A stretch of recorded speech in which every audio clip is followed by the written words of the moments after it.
दोस्तों 2025 में सावन का महीना कब है और कितने सोमवार पड़ेंगे, सावन की समाप्ति कब है तथा रक्षाबंधन कब है और व्रत का पालन कैसे करें, व्रत में कौन सी चीजें नहीं खानी चाहिए और एक ऐसा उपाय हम इस वीडियो में बताएंगे जिससे आपको भोले बाबा की कृपा से 7 जन्मों की परेशानी भी दूर हो जाएगी। जानिए सब कुछ इस वीडियो में। सबसे पहले सुंदर सी इस वीडियो को लाइक करके कमेंट में लिख दे हर हर महादेव, ओम नमः शिवाय। दोस्तों सावन का महीना शिव भक्तों के लिए प्यार की सौगात लेकर आता है। यही वो महीना है जिसे हम प्यार का महीना भी कहते हैं। पक्षियों की चहचहाट मधुर संगीत में बदल जाती है, वर्षा ऋतुओं का आगमन होता है, प्रकृति जगमग्न हो जाती है, खूबसूरत शब्दों में आपस में बातें करती है। साथ ही साथ शिव भक्त बड़े जोरों शोरों के साथ सावन के महीने का बड़ी ही बेसब्री से इंतजार करते हैं। सावन में भगवान शिव धरती पर आकर अपने हर भक्त के घर में वास करते हैं और उनकी सच्ची भक्ति से धन धान्य करते हैं। सावन का हर एक दिन बहुत ही शुभ माना जाता है, हर दिन पवित्र होता है, हर दिन भगवान शिव की पूजा की जाती है। लेकिन सोमवार के व्रत की बात ही कुछ और होती है, पवित्र और शुभ दिन होता है सोमवार का दिन। इस दिन व्रतधारी व्रत रखकर संपूर्ण फलों की प्राप्ति करते हैं और अगले दिन सावन के पवित्र महीने में फिर से सोमवार के व्रत के आने की कामना करते हैं ताकि सावन में हम व्रत का फिर से संपूर्ण पालन और फल प्राप्त कर सके। दोस्तों आपको बता दें इस बार सावन का महीना 2025 में 11 जुलाई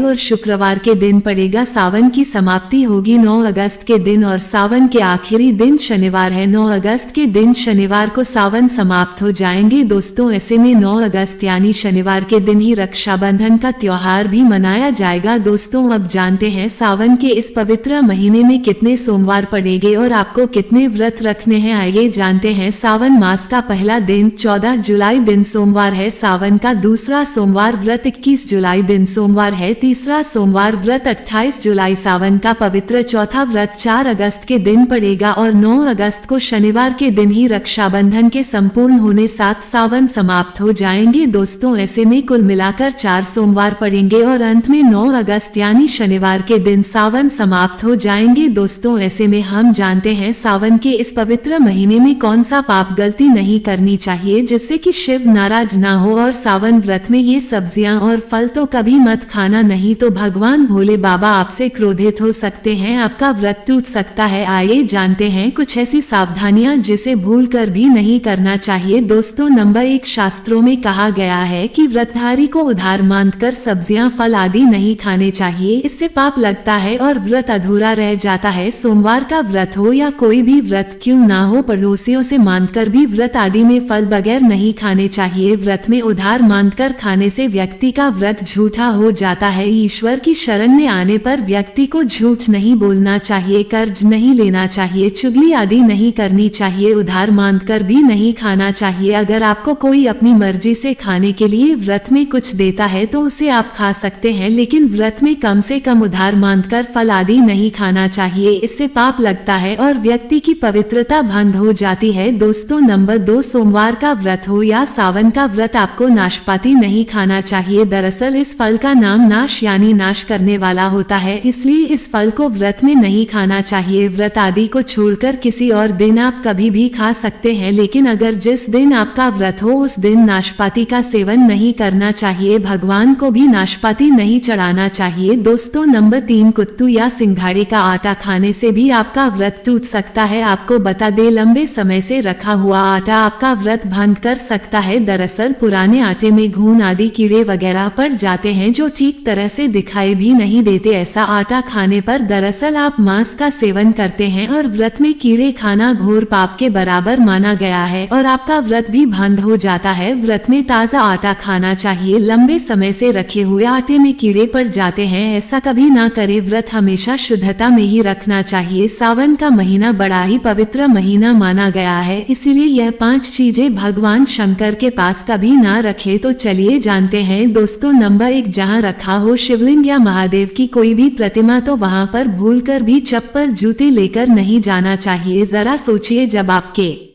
कमरे में कोई चप्पल लेकर प्रवेश करता है तो आपको कितना क्रोध आता है। इसी कारण महादेव भी आपसे नाराज हो जाते हैं और आपको मिलने वाला फल नष्ट हो जाता है। ऐसे में मंदिर में नंगे पांव ही प्रवेश करना चाहिए, क्योंकि चमड़े की चप्पल हमेशा अशुद्ध रहती है, इससे देव शक्ति नाराज होती है। दोस्तों नंबर 2, अक्सर महिलाओं को मासिक धर्म आ जाता है और वो बिना किसी को बताए पूजा पाठ कर लेती है, जो कि शास्त्रों में वर्जित माना गया है। इस समय महिलाओं को जानकर भी अनजान नहीं बनना चाहिए। अगर आपको मासिक पीड़ा है तो घर के बने मंदिर में या बाहर बने मंदिर में कभी प्रवेश नहीं करना चाहिए, इससे देव शक्तियां नाराज होकर आपसे क्रोधित हो सकती हैं। ऐसे समय में शिवलिंग को छूना घोर पाप के बराबर माना गया है। जरा सोचिए, ऐसी अवस्था में जब महिला को बुरा लगता है तो ईश्वर को कितना बुरा लगेगा। इसीलिए महिलाओं को ऐसी अवस्था में मंदिर, यात्रा, घर में पूजा पाठ, भगवान की प्रतिमा को छूना या तुलसी में पानी भी नहीं डालना चाहिए। तुलसी का पौधा भी सूख जाता है। जब देवशक्तियां नाराज होती हैं तो लाजमी है कि घर में कंगाली और गरीबी, लड़ाई झगड़े होने लगते हैं। ऐसा कभी मत करना। दोस्तों नंबर 3, शास्त्रों में बताया गया है कि जहां होता है शिवलिंग तो वहां पर सभी शक्तियां सक्रिय रहती हैं। अगर घर में होता है शिवलिंग तो वो व्यक्ति महादेव की कृपा सदैव पा लेता है। वास्तु शास्त्र के अनुसार शिवलिंग से हर वक्त ऊर्जा का संचार होता रहता है, इसीलिए शिवलिंग पर जलधारा हमेशा होनी चाहिए, जो ऊर्जा को शांत रखता है। कुछ लोग अपने घर में शिवलिंग तो रख लेते हैं, लेकिन वह एक हफ्ते के बाद जल चढ़ाते हैं, जो कि बिल्कुल भी अच्छा नहीं माना जाता। अगर आप जल नहीं चढ़ा सकते तो आप अपने घर में शिवलिंग स्थापित कभी ना करें, जो कि गरुड़ पुराण में बताया गया है। इससे उल्टा घर में विनाश होता है। दोस्तों नंबर 4, शास्त्रों में बताया गया है कि तुलसी और महादेव का बैर माना गया है। इसी कारण तुलसी में शिवलिंग और गणेश की प्रतिमा को नहीं रखा जाता। कई लोग जाने अजाने में शिवलिंग को तुलसी में रख देते हैं और घर में परेशानियां आना शुरू हो जाती हैं। इससे महाशक्तियां क्रोधित हो जाती हैं। शिवलिंग पर तुलसी भी नहीं चढ़ाना चाहिए। तुलसी में और शिवलिंग में कुछ दूरी होनी चाहिए। दोस्तों नंबर 5, घर का मंदिर या बाहर का मंदिर, किसी भी मंदिर में ऐसे व्यक्ति को प्रवेश नहीं करना चाहिए जिसने स्त्री प्रसंग अर्थात संभोग किया हो या उसने मांस खाया हो। अगर आप शारीरिक रूप से गंदे हैं तो मंदिर के आसपास भी नहीं जाना चाहिए। घर के बने मंदिर में कोई कपड़ा आदि डाल देना चाहिए। जरा आप ही सोचिए, क्या आप मांस खाकर या स्त्री के साथ शारीरिक संबंध बनाकर भगवान के पास जाएंगे और क्या वह आपसे प्रसन्न होंगे? बिल्कुल भी नहीं। वह आपसे क्रोधित हो सकते हैं और आपसे नाराज हो जाएंगे। शास्त्रों में इसे घोर पाप माना गया है। इससे व्यक्ति नरक में जाता है। ऐसा दुष्ट स्वभाव मनुष्य की बर्बादी का कारण माना गया है। ऐसा ना करें। ईश्वर के सामने हमेशा नहा धोकर मन पवित्र लेकर ही जाना चाहिए, इससे सभी शक्तियां आपसे प्रसन्न रहती हैं। दोस्तों सावन के महीने में महादेव को ऐसे बेलपत्र कभी मत चढ़ाना, बहुत ही अशुभ माना जाता है। दोस्तों पौराणिक मान्यताओं के अनुसार बेलपत्र चढ़ाने से शिव जी का मस्तक शीतल रहता है। बेलपत्र से भगवान शिव की पूजा करने से दरिद्रता दूर होती है और व्यक्ति सौभाग्यशाली बनता है। इससे हनुमान जी भी प्रसन्न होते हैं, क्योंकि वे शिव के ही अवतार हैं और इस बात को शायद ही कोई जानता हो। दोस्तों पहले आप ये जाने कि बेलपत्र का उपयोग और इसके लाभ कैसे मिलते हैं। दोस्तों नंबर 1, तीनों लोकों में जितने तीर्थ स्थल प्रसिद्ध हैं वह सभी तीर्थ स्थल बेलपत्र के मूल भाग में स्थित माने जाते हैं। इस बात को शायद ही कोई जानता हो। दोस्तों नंबर 2, यदि बेल का वृक्ष घर के बीचों बीच या पूर्व दिशा में लगा हो तो घर में धन धान्य की कोई भी कमी नहीं रहती और परिजन खुशहाल रहते हैं। दोस्तों नंबर 3, जो व्यक्ति बेल के वृक्ष के मूल भाग की गंध पुष्प आदि से पूजा अर्चना करता है उसे मृत्यु के पश्चात शिवलोक की प्राप्ति होती है। दोस्तों अब जानते हैं बेलपत्र से जुड़ी कुछ खास बातें। चतुर्थी, अष्टमी, नवमी, चतुर्दशी और अमावस्या तिथियों को, संक्रांति के समय और सोमवार को बेलपत्र नहीं तोड़ना चाहिए। पूजा से एक दिन पूर्व ही बेलपत्र तोड़कर रख ले। दोस्तों आपको बता दे, बेलपत्र कभी अशुद्ध नहीं होते। यदि आपको पूजा के लिए नया बेलपत्र नहीं मिल रहे हैं तो आप किसी दूसरे के चढ़ाए हुए बेलपत्र को स्वच्छ जल से धोकर भगवान शिव को अर्पित कर सकते हैं। दोस्तों बेलपत्र में 3 पत्तियां होनी चाहिए। कटी फटी पत्तियों का बेलपत्र भगवान शिव को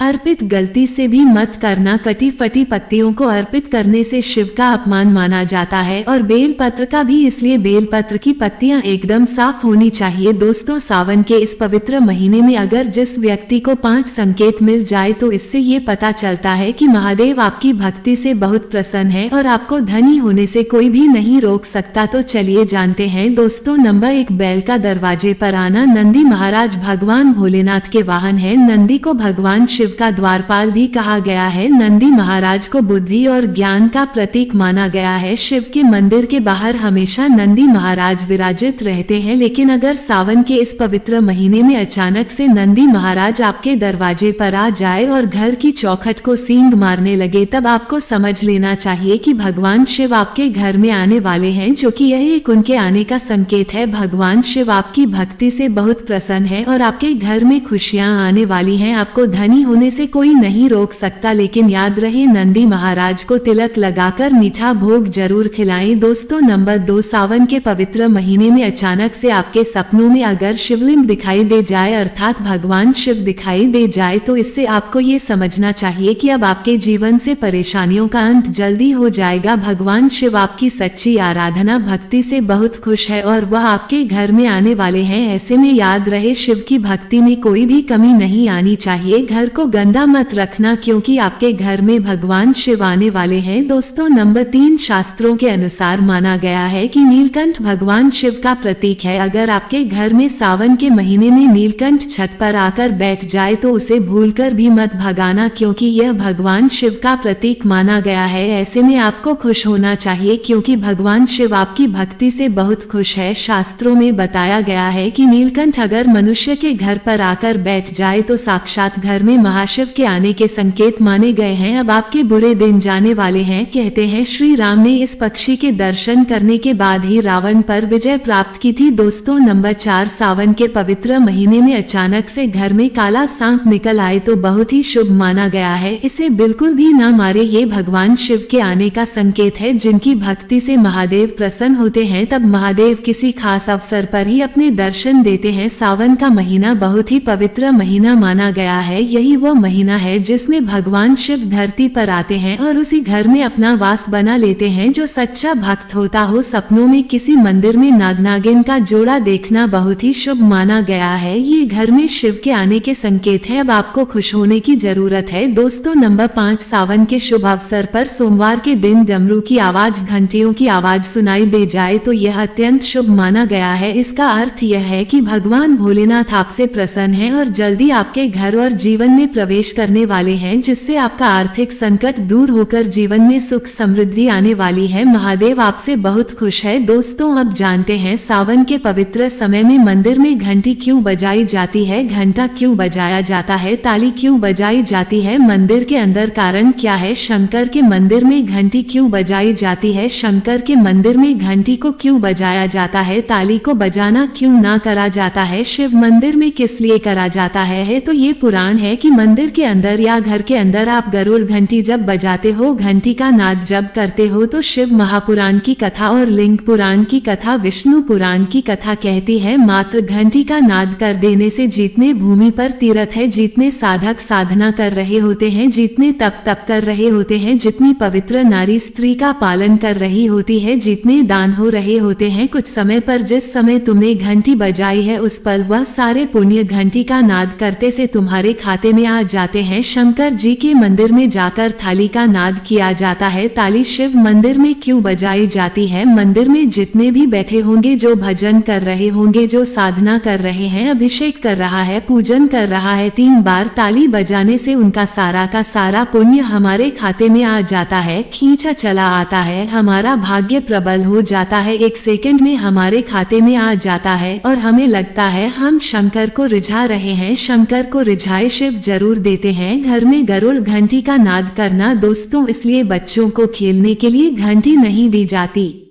गरुड़ घंटी कोई खेलने को नहीं देता, दूसरा सामान दे देंगे, पर गरुड़ घंटी नहीं देंगे। क्यों नहीं देते? क्योंकि गरुड़ घंटी का जब नाद किया जाता है तो सबका पुण्य हमारे खाते में जाता है। कोई साधारण है घंटी बजाना, पूजन के समय, स्मरण के समय पर भजन आदि करना चाहिए, इसलिए घंटी भी हर कभी नहीं बजाई जाती। और आपसे भी निवेदन है, मंदिर में भी जाओ तो घंटी का नाद करो तो बड़े प्रेम से करो, ऐसे नहीं बजाओ बजाए जाओ बजाए जाओ। कई मंदिरों में मंदिर का पट बंद हो जाता है तो भी लोग घंटी बजा देते हैं। दोष लगता है भगवान अगर मंदिर में सो रहे हैं तो उस समय घंटी बजाना घोर पाप माना जाता है। जिस जगह पर ब्राह्मण विद्वान है, साधक है, संत है, साधु है, मंदिर अगर बंद होता है तो उसके साथ में घंटी के नीचे के भाग को रस्सी से ऊपर बंद दिया जाता है जिससे बजे ना कहते हैं। अगर भगवान अगर विश्राम कर रहे हैं, सो रहे हैं, निंद्रा अवश्य है या पट बंद है, कुछ समय पट बंद का समय है और घंटी का अगर नाद हो जाए तो कहते हैं 11 ब्राह्मण के भूखे रहने का दोष लग जाता है। जीवों को मात्र घंटी बजा देने पर अगर भगवान विश्राम में है, पट बंद, दरवाजा बंद और लिखा हुआ है समय मंदिर खुलने का समय 11 बजे से 3 बजे तक मंदिर बंद होने का समय है और तुमने समय देख लिया, फिर भी तुमने तो देख लिया और तुम उस समय कह रहे हो मैं दूर से आया हूँ, घंटी तो बजाऊंगा, तो ऐसा करने से कई लोगों के भूखे रहने का दोष आपको लग जाता है। घंटी बजाने का सबसे शुभ समय माना जाता है सुबह 4 बजे से लेकर सुबह 11 बजे तक अत्यंत दुर्लभ और मंगलकारी माना जाता है। इस समय घंटी बजाना और रात के समय शाम 6 बजे से लेकर रात 11 बजे से पहले तक पूजा पाठ तथा घंटी बजा लेनी चाहिए, क्योंकि 12 से पहले तथा 12 के बाद मंदिर के पट बंद कर दिए जाते हैं। इस समय देवी देवता विश्राम करते हैं, निद्रा में चले जाते हैं। इस समय उन्हें जगाना मतलब घोर पाप का भागीदार बनने के बराबर है। आप अपने पुण्य नष्ट कर सकते हैं।